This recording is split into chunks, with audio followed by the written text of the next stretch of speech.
Welcome back. We're here at the land again. We've cut down the big tree here. You can see the segments, so that's really exciting. There's also this drainage ditch running right here, and this is the area that we're going to want to build some cabins. We're going to try and put one over here. A Bobcat guy is going to come and flatten the whole thing. That's the idea. And we're going to put a driveway in just on this side of those big boulders here. And you'll see. You'll see. Let's take a look at where we're going to put the terraces. So this area is going to be the driveway. And see the big rocks here, the big boulders right there and there.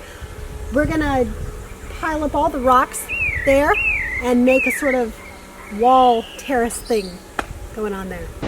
So this area here by the road, we're going to have flattened out about from the grapefruit tree here down. Imagine it, it'll be great. It'll be a nice place to park. Even though we'll have the driveway down that way, we'll be able to park up here too. I mean, if when the rainy season comes on, we don't know how well we're going to be able to get down this road, this access road here to get to the lower driveway by the house. So we'll have two options, which will be good. So we'll flatten all this area up top here and see how it's naturally lower down here. We're going to dig out a pond area here. We don't know if it'll hold water on its own or if we're going to have to line it, but we're going to go ahead and dig it and then we'll go from there. So from this rock here over this way around the lantana is going to be a terrace. And then lower down, it used to be crops. So the ground kind of goes like this in waves. So we're just going to have the Bobcat guy flatten it. I mean, it'll still be sloped, but he's going to take those waves out. And then this whole area will be a food forest.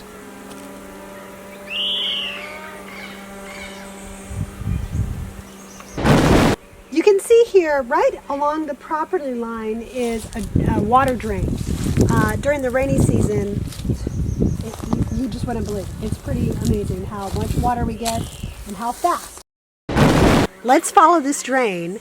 I'll meet you at the bottom.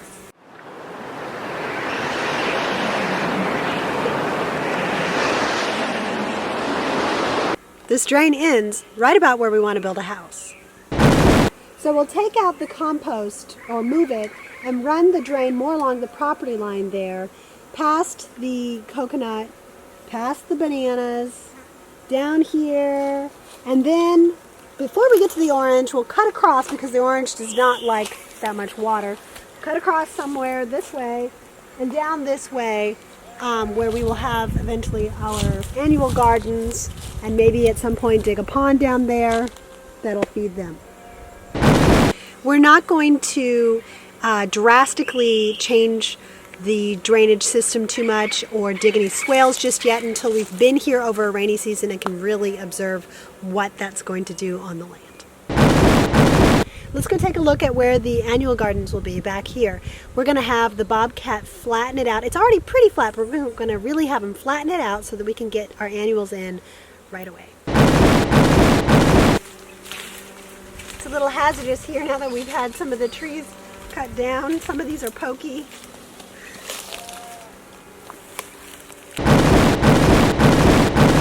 Where I just walked from will be the back of the kitchen, so that this will be the annual garden space so that we can walk right out of the back of the kitchen right into the annual gardens and do our grocery shopping right out here in the yard.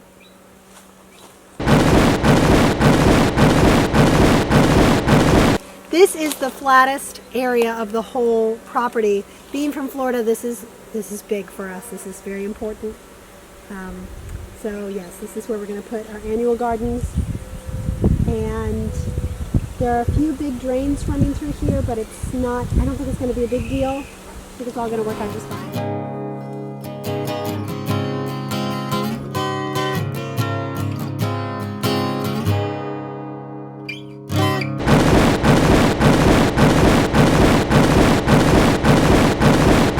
Thanks for joining us. We should have the rest of the trees that we want removed out and the Bobcat doing his thing within the next couple of weeks, and then it'll really get exciting.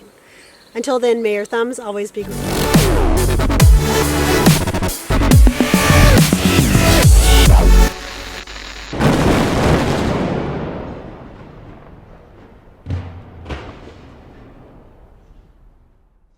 hopefully it all turns out well. But we're going to have to redirect this drainage somewhere.